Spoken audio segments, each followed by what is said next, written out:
Alagang biik, ipinanganak na dalawa lang ang binti at tila dalawa rin ang ari. Narito ang report. May kakaibang biik na kinaaaliwan ngayon sa Agoncillo, Batangas na isang pares lang ang mga paa at binti.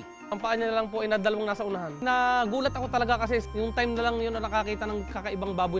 Ang biik, alaga ni na Maricel. Kahit kulang ang mga binti ng biik, sinusubukan pa rin daw nitong maglakad. Pilit nitong binabalanse ang dalawang binti niya sa unahan. Ito lang daw January nung ipinanganak ang biik.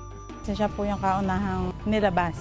Pagkalabas po niya, hindi siya umiibo. Sabi ko sa asawa ko, pakitingnan kasi baka naiipit kaya hindi siya umiibo. Yun pala po ay dalawa lang yung paa niya kaya hindi siya lumalabas. Pinangalanan nilang itong Lucky.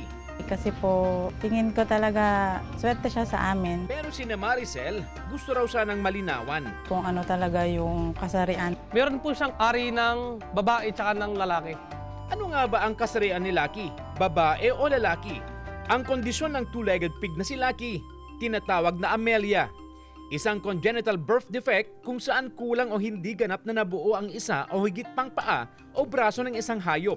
Yung tinatawag nating bilateral hind limb amelia, so nagmukha tuloy siyang two-legged pig or yung bipedal pigs. So ito, bunga ng mga tinatawag nating mga teratological defects na problema during the embryonic development ng ating mga baboy. Pero delikado ba ang Amelia para sa mga biik na gaya ni Lucky?